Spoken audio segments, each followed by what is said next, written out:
Kita mulai. Bismillahirrahmanirrahim. Assalamualaikum warahmatullahi wabarakatuh.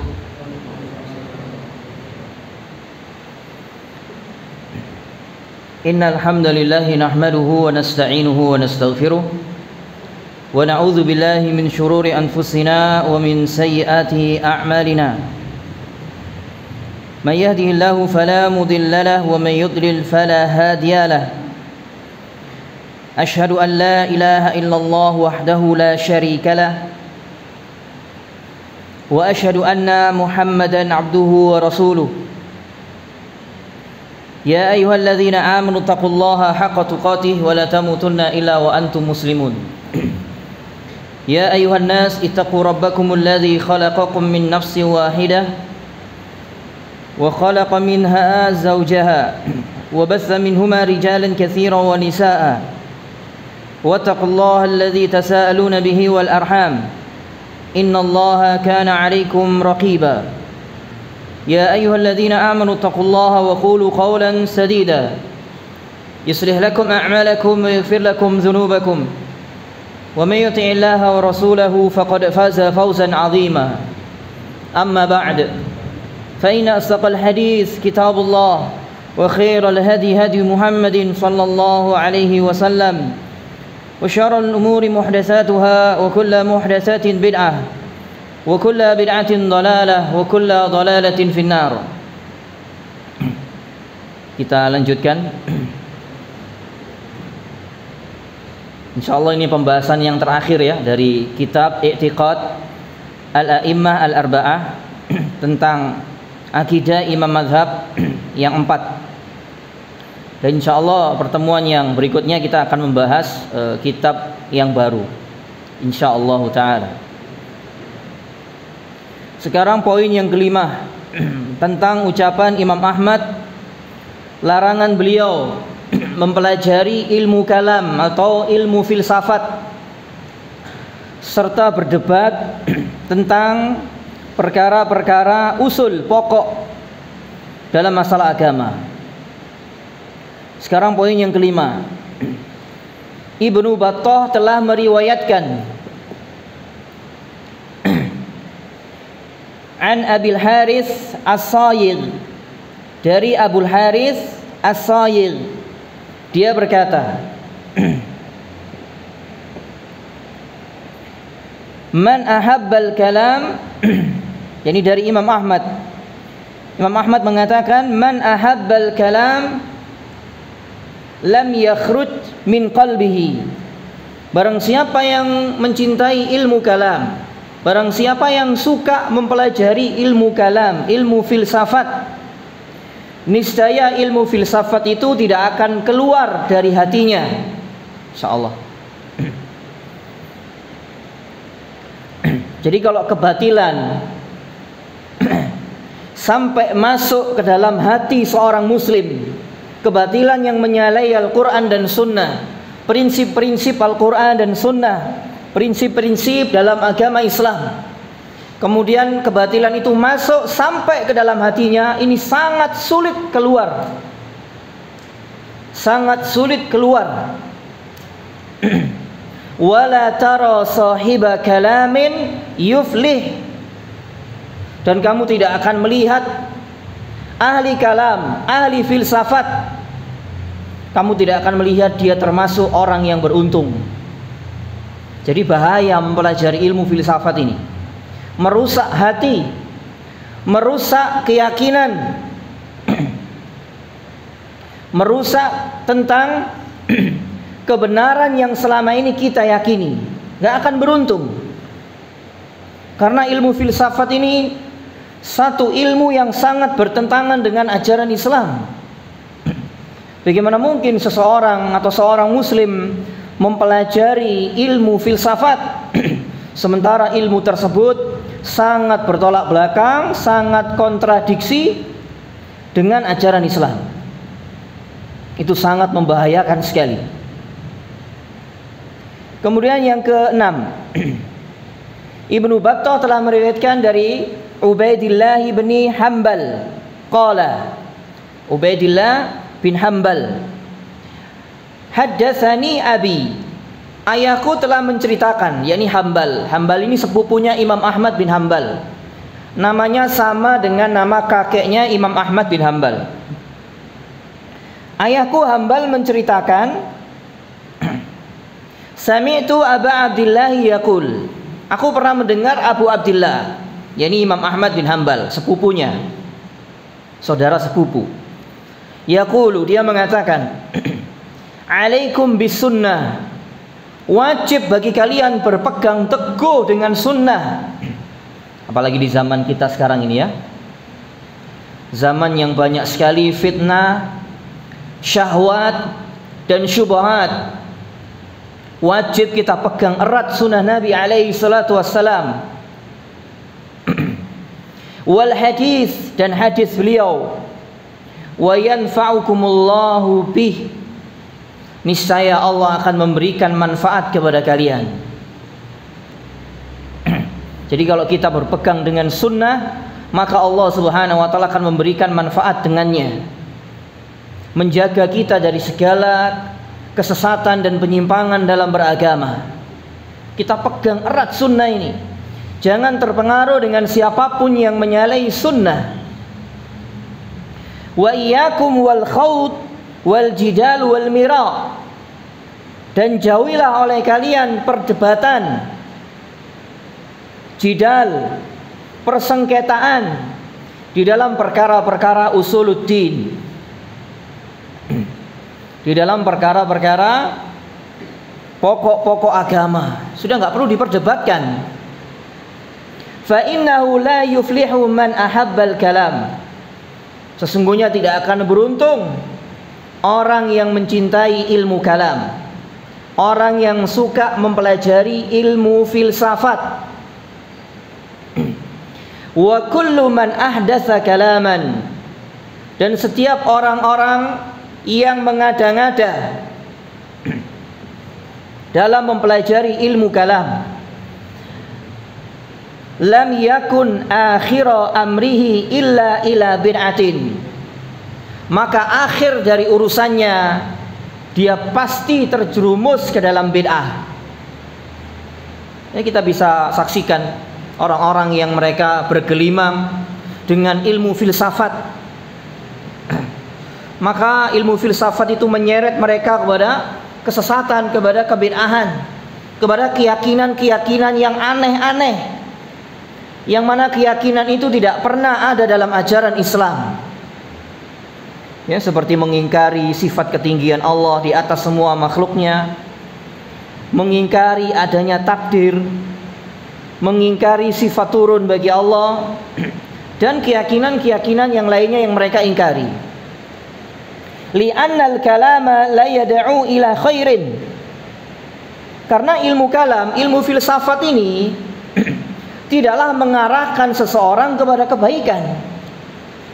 Insyaallah ya, tidak mengarahkan seseorang kepada kebaikan. Berarti mengarahkan kepada mana ini? Keburukan pasti, tidak dapat tidak, akan merusak agamanya. Wala uhibbul kalama walal khawda walal jidal, kata Imam Ahmad, aku tidak suka ilmu kalam, aku tidak suka perdebatan dan persengketaan dalam agama.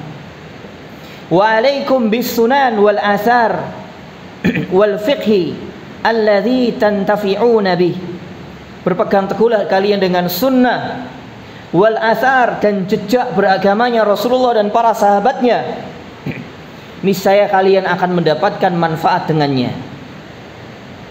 Niscaya kalian akan mendapatkan manfaat dengannya. Salah satu manfaat yang besar yang bisa kita rasakan ketika seseorang berpegang teguh dengan sunnah, Allah subhanahu wa ta'ala akan membimbingnya berada di atas jalan yang lurus. Terus kemudian kata Imam Ahmad, wada'aul jidal, tinggalkan oleh kalian perdebatan dalam agama.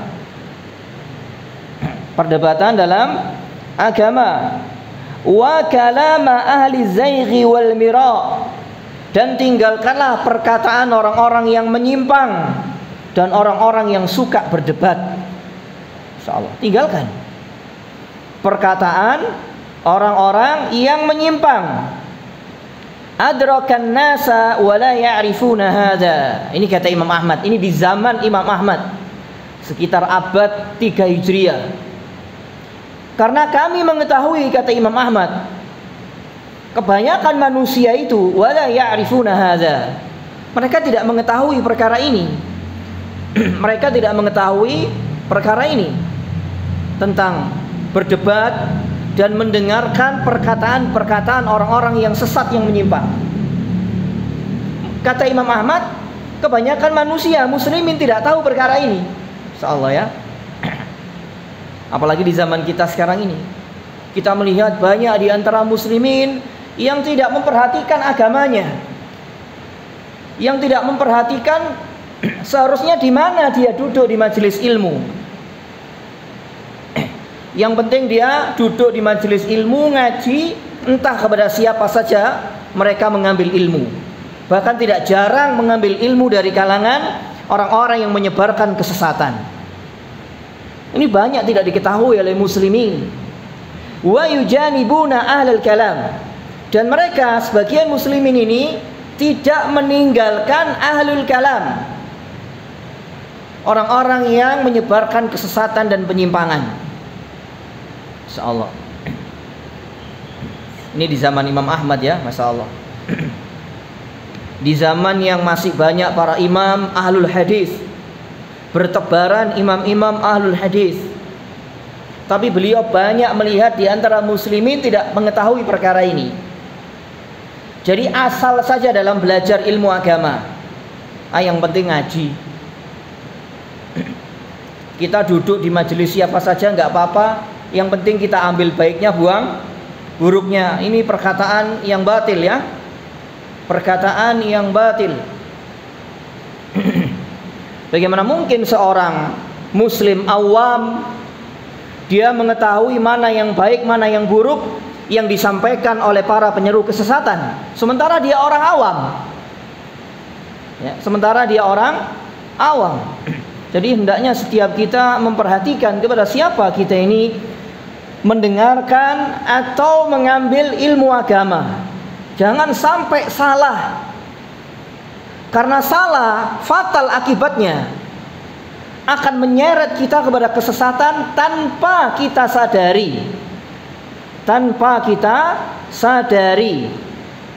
Dan ini Allah Subhanahu wa taala telah mengingatkan di dalam kitabnya tentang masalah yang kita bahas ini. Dalam surah An-Nisa ayat 141. Surat An-Nisa ayat 41. Wa qad nazzala 'alaikum fil kitab. Ini sering saya ulang-ulang ini ya, pembahasan ini. Karena di zaman kita ini Masya Allah banyak sekali para penyeru kesesatan, orang yang mengajak kepada syubhat, kepada penyimpangan dalam beragama. Wa qad nazzala 'alaikum fil kitab, dan sungguh Allah telah menurunkan kepada kamu di dalam Al-Quran, an idza sami'tum ayatillahi yukfaru biha wa yustahza'u biha. Apabila kalian mendengar, kamu mendengar ayat-ayat Allah diingkari, termasuk di dalamnya hadis-hadis Nabi, kemudian juga diolok-olok, fala taq'udu ma'ahum hatta yakhudu fi hadisin ghairi.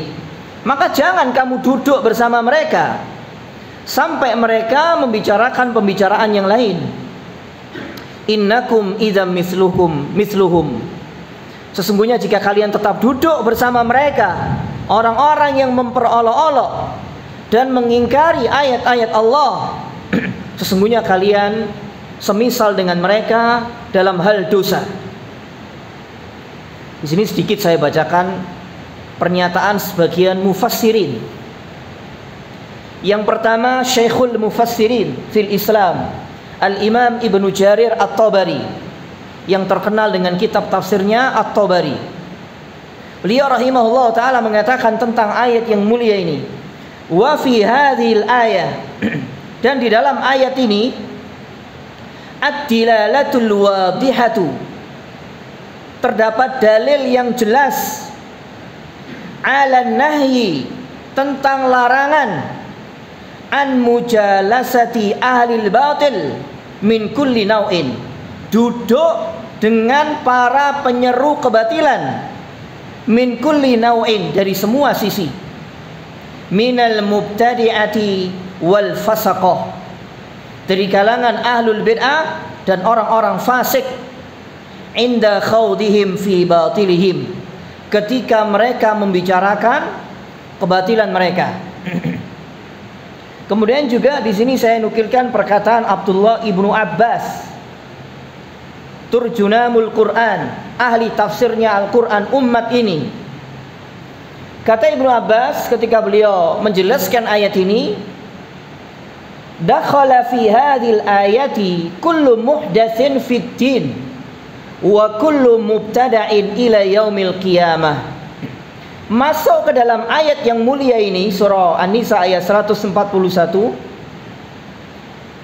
Kita tidak boleh duduk pada setiap orang yang mengada-ngada perkara baru dalam agama, dan setiap ahlul bid'ah sampai hari kiamat, ya, sampai hari kiamat, insyaallah. Kemudian juga perkataan Al-Imam Al-Hasan Al-Basri, la yajuzul qu'udu ma'ahum wa in khadu fi haditsin ghairi. Tidak boleh duduk bersama mereka orang-orang yang mengingkari dan memperolok-olok ayat-ayat Allah, meskipun mereka membicarakan pembicaraan yang lain. Masya Allah, sampai demikian. Kalau kita ketahui itu ada orang yang jelas-jelas dikenal orang yang menyebarkan kesesatan, meskipun dia tidak membicarakan agama, jangan duduk dengan mereka, insya Allah. Kemudian juga perkataan beliau, la tujalisu ahlal ahwa fa inna mujalasatahum mumridatun lil qulub. Jangan kalian duduk dengan para penyeru kesesatan itu, para pengekor hawa nafsu, karena duduk dengan mereka akan menyebabkan hati sakit, ya, akan menyebabkan hati sakit.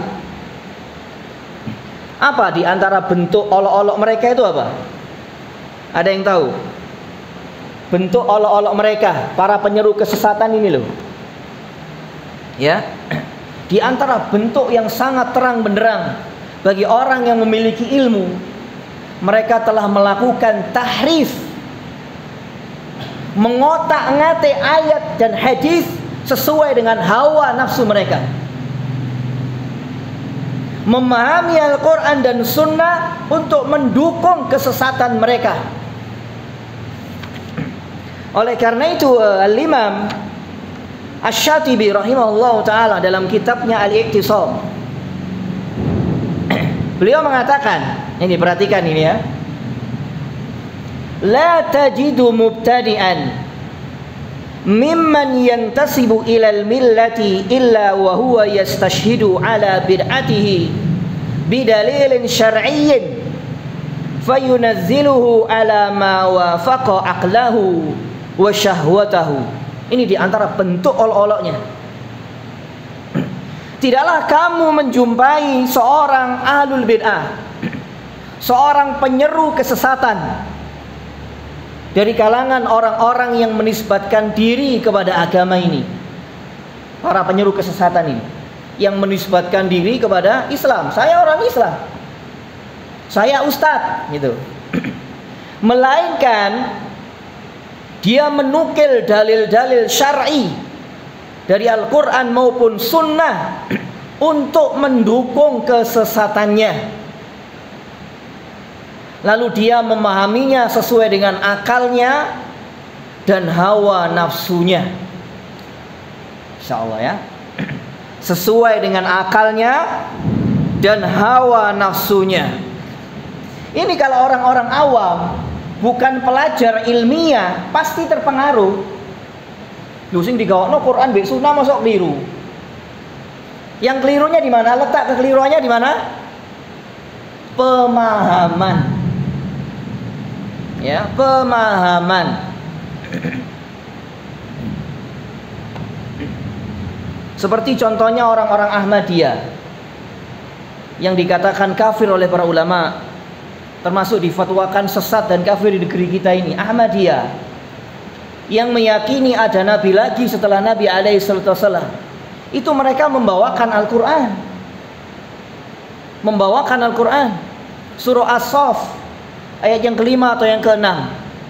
Wa mubasysyiran bi rasuli ya'ti min ba'dihi ismuhu Ahmad.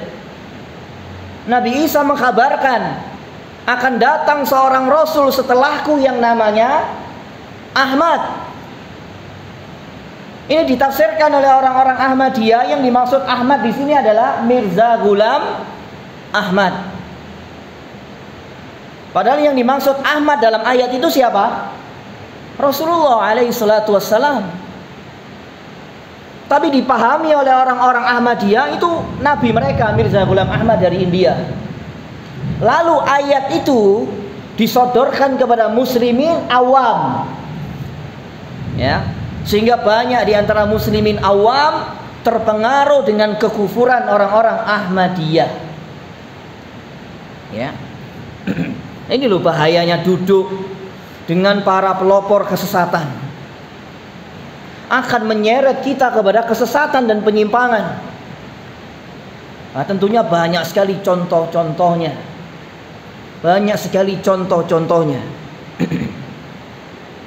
Lalu kata Imam Ahmad, wa akibatul kalami la tu'awilu ila khairin.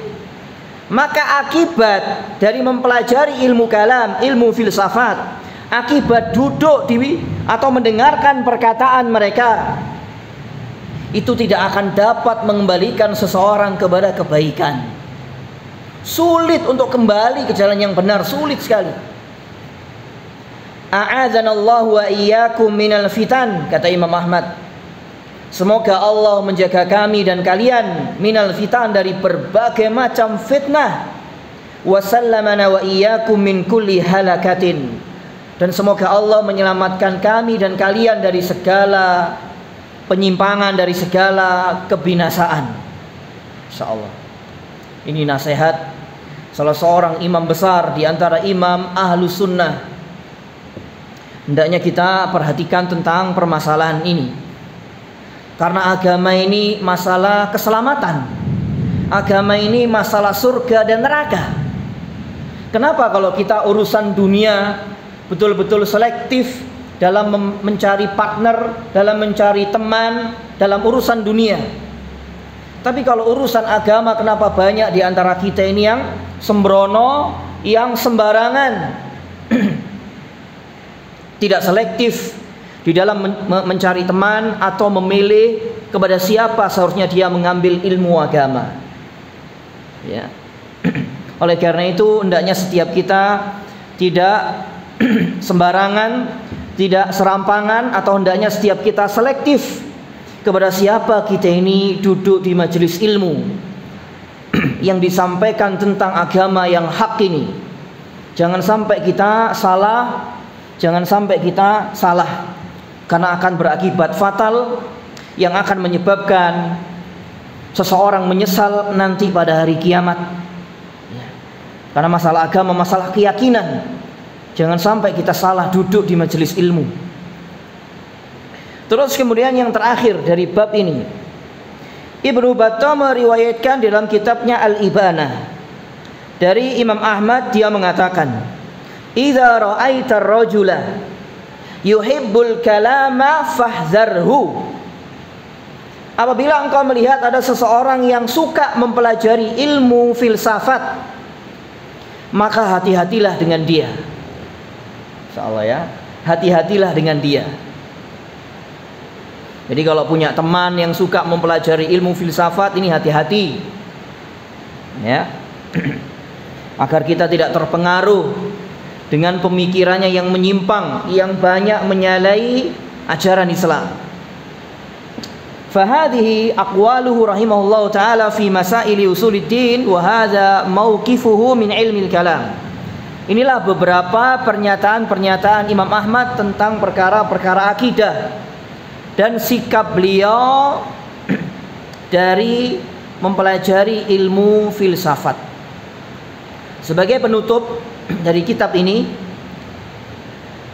Al-Khatimatu, penulis mengatakan, "Dhahara lana mimma taqaddam tutabiqu aqwalul a'immatil arba'ah wa ittifaquha." Telah jelas bagi kita mimma taqaddam, mulai awal dari kitab ini kita bahas sampai akhir ini,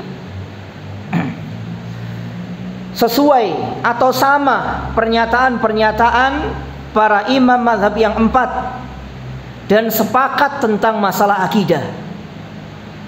Li'anna aqidatahum wahidatun, sesungguhnya akidah mereka sama, tidak ada perselisihan.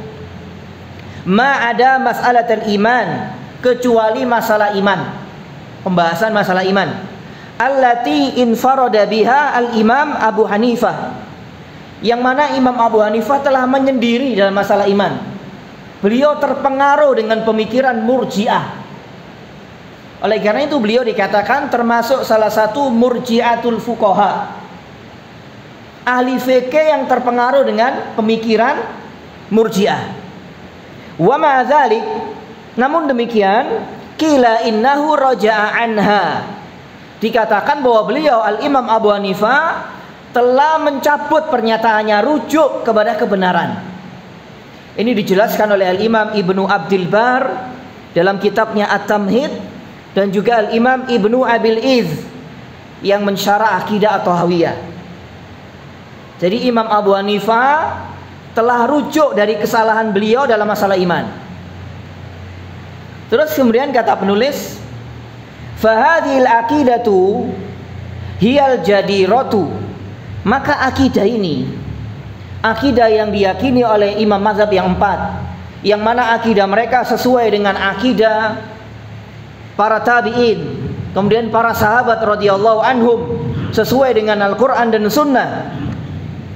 Al-jadiratu bi an tajma'al muslimin ala kalimatin sawa'in. Dengan akidah inilah muslimin akan bisa bersatu.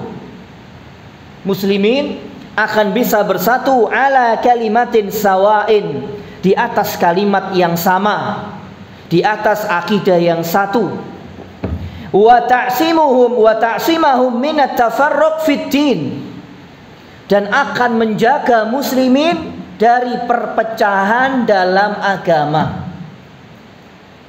Oleh karena itu yang menyebabkan muslimin ini pecah belah, banyak kelompok, banyak golongan, itu disebabkan tidak mengikuti akidah yang benar. Ini yang menyebabkan perpecahan. Ono kelompok A, kelompok B, sekte ini, golongan ini, kelompok ini, macam-macam. Insyaallah.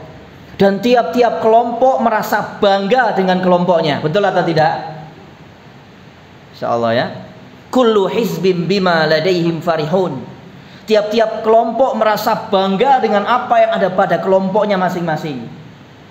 Bahkan tiap kelompok menyesatkan kelompok yang lain yang tidak sesuai dengan kelompoknya.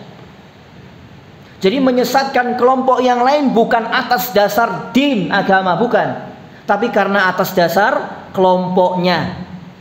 Sehingga bodoh gak masuk kelompok E, gak melok grup E, sesat gitu. Padahal belum tentu sesat menurut Islam. Bahkan tidak jarang yang disesatkan itu justru sesuai dengan ajaran Islam yang murni. Justru yang menyesatkan itu menyalahi ajaran Islam. Itu yang terbanyak. Jadi akidah ini akan bisa memelihara muslimin dari perpecahan. Jadi kalau menginginkan umat Islam kembali bersatu, maka harus kembali kepada akidah yang benar. Ya. Semua meyakini Allah di atas langit. Semua meyakini Allah turun ke langit dunia pada sepertiga malam yang akhir. Dan keyakinan-keyakinan yang lain yang berdasarkan dari Al-Quran dan Sunnah. Berapa banyak muslimin yang mengingkari Allah di atas langit, Allah istiwa di atas arsy. Itu yang menyebabkan perpecahan. Terus kemudian kata penulis, li'annaha, karena akidah ini mustamaddatun min kitabillahi wa sunnati rasulih sallallahu alaihi wasallam. Akidah ini yang diyakini oleh imam mazhab yang 4 ini terambil, bersumberkan dari Al-Quran dan sunnah Rasulnya sallallahu alaihi wasallam. Faqalilum minan nasi man yafqahu aqidata haula'il a'immah. Maka sedikit sekali di antara manusia ini yang memahami akidah imam mazhab yang 4 ini. Apalagi di negeri kita ini ngakunya mengikuti Syafi'i ya, tapi akidahnya nggak sama dengan Imam Syafi'i. Imam Syafi'i menetapkan Allah di atas langit, tapi kalau kita melihat para pengikutnya, lebih khususnya di negeri kita ini, mengingkari Allah di atas langit. Jadi banyak yang nggak paham. Banyak yang nggak paham. Sedikit sekali di antara manusia yang mengerti, yang paham tentang akidah imam mazhab yang 4 ini. Wa ya'rifuha haqqal ma'rifah, dan sedikit sekali di antara muslimin yang mengetahuinya dengan sebenar-benar pengetahuan. Yang banyak hanya klaim, hanya ngaku-ngaku ngikuti Imam Syafi'i, tapi nggak tahu bagaimana akidah Imam Syafi'i. Bahkan yang banyak menyalahi apa yang menjadi keyakinan Syafi'i. Terus kemudian wa yafhamuha haqqal fahmi, dan sedikit sekali di antara manusia yang memahaminya dengan sebaik-baiknya pemahaman. Faqad sya'a anna haula'il a'immah muwafiduna la ya'rifuna minan nas. Bahkan telah tersebar di antara muslimin, termasuk di negeri kita ini. Bahkan ini didengung-dengungkan oleh sebagian ahlul bid'ah di negeri kita ini. Mereka meyakini imam mazhab yang 4 ini termasuk ahli tafwid dalam masalah nama dan sifat Allah. Yang dimaksud ahli tafwid tentang nama-nama dan sifat-sifat Allah dari Al-Quran dan Sunnah Rasulullah, para sahabatnya, kemudian para imam, termasuk imam mazhab yang 4, tidak mengetahui maknanya. Tidak mengetahui maknanya. Ketika Rasulullah menyebutkan Allahu fis sama, Rasulullah nggak tahu. Mbu maknanya man fis sama itu siapa, saya tidak tahu. Ini menurut ahli tafwid. Ini termasuk akidah yang sesat dan menyesatkan. Akidah yang sesat dan menyesatkan. Seolah-olah mereka tidak mengetahui makna Al-Quran dari nama-nama dan sifat-sifat Allah. Ketika Rasulullah menjelaskan ala ta'manuni wa ana aminu man fis sama, apakah kalian tidak percaya kepadaku? Kata beliau, sementara aku adalah kepercayaan siapa yang ada di atas langit. Siapa ini maksudnya? Allah subhanahu wa ta'ala. Tapi menurut ahli tafwid, man fis sama Rasulullah nggak ngerti. Rasulullah nggak ngerti. Ketika Rasulullah mengkabarkan Allah ta'ala turun ke langit dunia, Rasul juga nggak ngerti apa itu turun.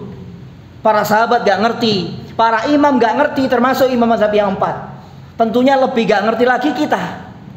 Ini pemahaman yang sesat dan menyesatkan. Ini didengung-dengungkan oleh ahlul bid'ah pada zaman kita sekarang, termasuk di negeri kita. Ya. Ahlus sunnah menetapkan semua nama dan sifat Allah dan diketahui maknanya. Dan diketahui maknanya. Oleh karena itu ketika Imam Malik bin Anas, gurunya Imam Syafi'i, ketika ditanya oleh seseorang, kaifal istiwa, wahai imam, bagaimana hakikat istiwa Allah? Sebelum beliau menjawab, beliau menunduk lama sampai mencucurkan keringat yang deras dalam riwayat. Lalu beliau mengatakan, al istiwa'u, apa yang tahu? Ma'lumun. Istiwa itu diketahui maknanya. Orang Arab tahu istiwa itu. Maknanya ala wartafa'a, di atas semuanya. Di atas semua makhluknya. Di atas semua makhluknya. Wal kaifu majhulun. Dan bagaimana sifat Allah itu tidak diketahui hakikatnya. Tidak diketahui hakikatnya. Wal imanu bihi wajibun. Beriman kepada istiwa Allah wajib, karena dalam Al-Quran 7 ayat diulang-ulang. Wassu'alu anhu bid'atun, dan bertanya tentang bagaimana hakikat sifat Allah itu adalah bid'ah. Lalu orang yang bertanya itu diperintahkan keluar dari majelisnya Imam Ahmad. Insyaallah. Bertanya tentang sesuatu yang tidak dapat dinalar oleh akal manusia. Tidak boleh. Oleh karena itu nama-nama dan sifat-sifat Allah itu diketahui maknanya. Bukan tidak diketahui maknanya lalu diserahkan kepada Allah, tidak. Ini keyakinan ahli tafwid. Oleh karena itu Allah Subhanahu wa taala mengatakan dalam kitabnya, kitabun anzalnahu ilaika mubarakun liyadabbaru ayatihi wa liyatadzakkara ulul albab. Inilah kitab Al-Qur'an yang kami turunkan kepadamu wahai Nabi, yang penuh dengan berkah, supaya mereka manusia mentadaburi ayat-ayatnya dan mengambil pelajaran orang-orang yang memiliki akal. Kemudian dalam ayat yang lainnya dia Allah Ta'ala berfirman, wa innahu latanzilu rabbil alamin. Sesungguhnya Al-Quran ini benar-benar diturunkan oleh Rabb semesta alam. Nazzala bihi ruhul amin, yang mana Jibril, Ruhul Amin Jibril turun dengannya ala qalbika, menurunkan ke dalam hatimu, litakuna minal munzirin, supaya kamu termasuk golongan orang-orang yang memberikan peringatan, bilisanin arabiyyin mubin, dengan bahasa Arab yang mubin. Mubin ini wadih, yang bisa dipahami, yang diketahui maknanya, yang jelas. Insyaallah ya, ahli tafwid ini hakikatnya mereka menolak nama-nama dan sifat-sifat Allah. Yang kedua, menuduh Rasulullah SAW tentang nas-nas yang beliau sampaikan berkaitan dengan nama-nama dan sifat-sifat Allah, beliau nggak ngerti. Berarti beliau bodoh tentang masalah nama-nama dan sifat-sifat Allah. Ini kerusakan ahli tafwid yang meyakini bahwa nama-nama dan sifat-sifat Allah tidak diketahui maknanya. Insyaallah. Terus kemudian dalam ayat yang lainnya, inna anzalnahu qur'anan arabiyyan la'allakum ta'qilun.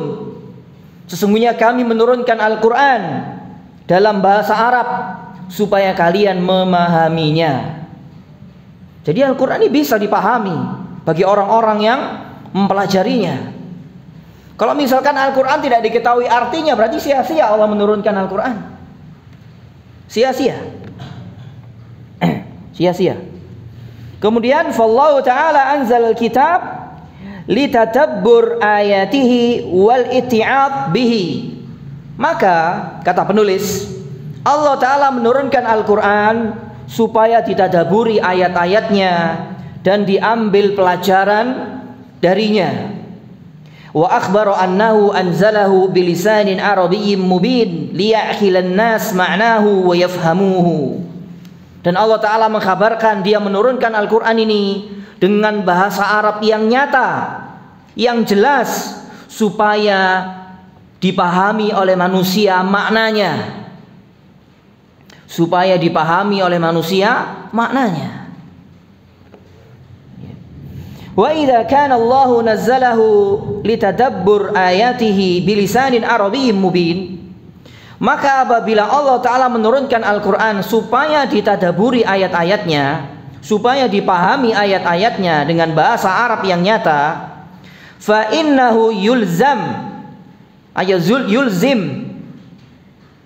an yakuna ma'nahu muyassiran, maka mengharuskan maknanya mudah untuk dipahami, liman nuzila ilaihim bimuqtada dzalikal lisan, kepada orang yang diturunkan kepada mereka dengan bahasa mereka, jadi bahasa Arab, dengan bahasa Arab. Kemudian apabila Al-Quran diturunkan tidak dapat dipahami maknanya, tentunya sia-sia, idla faidata min kalimatin tunazzalu ala qaumin, maka sia-sia, tidak ada faedah Al-Quran diturunkan karena tidak dapat dipahami maknanya oleh suatu kaum yang diturunkan dalam bahasa mereka. Masya Allah, ini sama sekali tidak ada faedahnya Al-Quran diturunkan. Fahadzal qawlu, ini kata penulis, jinayatun ala aqidatis sahaba wat tabi'in wal a'immah. Maka ucapan seperti ini, ucapan ahli tafwid yang Al-Quran berkaitan dengan nama-nama dan sifat-sifat Allah tidak dapat dipahami maknanya, ucapan ini jinayatun, merupakan kejahatan ala aqidatis sahabati wat tabi'in, terhadap akidah sahabat dan tabi'in dan para imam setelah mereka, wa ramyun lahum bima hum minhu bara, dan merupakan tuduhan kepada mereka dari kalangan sahabat, tabi'in, kemudian para imam, sementara mereka sendiri berlepas diri dari tuduhan itu. Karena ada sebagian ahlul bid'ah di negeri kita ini, saya pernah melihat videonya, itu mengatakan bahwa para salaf, tabi'in, tabi'ut tabi'in, para sahabat itu yufawwiduna sifat. Yufawwiduna sifat. Mereka tidak mengetahui makna-makna sifat-sifat Allah dan menyerahkan maknanya kepada Allah. Ini sebagian yang didengungkan oleh ahlul bid'ah di negeri kita ini. Padahal mereka para sahabat, tabi'in, para imam, fahum ya'rifuna ma'ani nususil wahyi wa yafhamunaha liqurbihim min adin nubuwah. Padahal mereka adalah orang-orang yang memahami makna-makna nas-nas wahyu, karena dekatnya masa mereka dengan masa kenabian. Dekatnya masa mereka dengan masa kenabian. Bahkan mereka adalah orang-orang yang lebih berhak dengan itu, yang lebih paham tentang agama ini. Dan mereka beribadah kepada Allah dengan memahaminya dari Al-Quran dan Sunnah, dan mereka meyakininya secara hak dan secara syar'i dari sisi Allah. Dari sisi Allah Subhanahu wa ta'ala. Bagaimana mungkin mereka beribadah kepada Allah sementara mereka tidak mengetahui makna-makna sifat-sifat kesempurnaan Allah Subhanahu wa ta'ala. Falhasil, maka sebagai kesimpulan, anna aqidata haula'il a'imma al-arba'ah hiyal aqidah as-sahihah. Sebagai kesimpulan bahwasanya akidah imam mazhab yang 4 merupakan akidah yang benar, allati ja'at fil kitabi was sunnah, yang sesuai dengan Al-Quran dan Sunnah, min ba'in safin, yang bersumberkan dari sumber yang murni, la tushawwibihi asyaibatu ta'wil wa ta'til awit tashbih awit tamsil, yang tidak terpengaruh dengan pemikiran ahli ta'wil, ahli ta'til atau tashbih atau tamsil. Ta'wil itu orang yang mentakwil nama-nama dan sifat Allah tidak sesuai dengan maknanya yang Allah Ta'ala tetapkan. Misalkan seperti istawa diganti istaula. Yang dimaksud Allah Ta'ala beristiwa di atas ars, itu maksudnya menguasai ars. Tidak. Ahlussunnah mengatakan istawa alal ars. Tidak boleh diganti atau ditakwil istaula, tidak boleh. Ketika Nabi SAW mengkhabarkan Allah Ta'ala turun ke langit dunia, Ahlussunnah beriman Allah Ta'ala turun ke langit dunia. Tidak boleh ditakwil, oh yang turun maksudnya rahmatnya. Tidak. Ini pemahaman Mu'tazilah, Ahlul Bid'ah. Kemudian wa ta'til, dan Ahlussunnah juga tidak ta'til. Ta'til ini menolak secara terang-terangan, menolak semua nama dan sifat-sifat Allah atau sebagian darinya, seperti Jahmiyah, Mu'tazilah, dan sebagian orang-orang Asy'ariyah, Asy'ariyah Maturidiyah. Kemudian awit tashbih awit tamsil, dan tidak menyerupakan Allah dengan makhluknya, karena Allah Ta'ala berfirman laisa kamitslihi syai'un, tidak ada sesuatu pun yang semisal, yang serupa dengan Allah. Kemudian maka orang-orang yang menolak dan menyerupakan Allah dengan makhluknya, hakikatnya mereka orang-orang yang tidak paham dengan sifat-sifat Allah Subhanahu wa ta'ala. Hakikatnya tidak paham dengan sifat-sifat Allah Subhanahu wa ta'ala. Kemudian langsung saja kita ringkas. Wallahu as'alu an yafa'a bihadhihi risalah al-muslimin, dan kita dan saya memohon kepada Allah agar risalah ini bermanfaat bagi muslimin, wa an yajma'ahum ala aqidatin wahidatin wa tariqatin wahidah, dan semoga Allah Ta'ala mengumpulkan mereka kaum muslimin di atas akidah yang satu, di atas akidah yang benar, yang bersumberkan dari Al-Quran dan Sunnah Nabi SAW. Wa akhiru da'wana anil hamdulillahi rabbil alamin wa sallallahu ala nabiyyina Muhammad. Dan akhir dakwah kami bahwasanya memuji Allah Rabb semesta alam. Semoga salawat dan salam senantiasa tercurahkan kepada Nabi kita Muhammad sallallahu alaihi wasallam. Selesai kitab ini, dan insyaallah taala kita akan membahas kitab yang lain tentang syarah akidah Syekh Muhammad bin Abdul Wahhab. Bagi yang menginginkan kitabnya itu bisa menghubungi Mas Sultan sebagai takmir di sini. Bisa langsung menghubungi beliaunya. Insyaallah taala pertemuan yang berikutnya kita akan langsung membahas kitab syarah akidah Al-Imam Muhammad bin Abdul Wahhab rahimahullahu taala. Mungkin ini yang bisa kita bahas. Kurang lebihnya saya mohon maaf. Semoga ada manfaatnya dan semoga Allah Subhanahu wa taala menjaga kita semua dari segala bentuk kesesatan dan penyimpangan, dan semoga Allah menjadikan kita hamba-hamba yang istiqamah di atas kebenaran sampai Allah Subhanahu wa taala mewafatkan kita masing-masing. Aqulu qouli hadza wa astaghfirullah li wa lakum. Kita akhiri dengan doa kafaratul majelis. Subhanakallahumma wa bihamdika asyhadu an la ilaha illa anta astaghfiruka wa atubu ilaik. Assalamualaikum warahmatullahi wabarakatuh.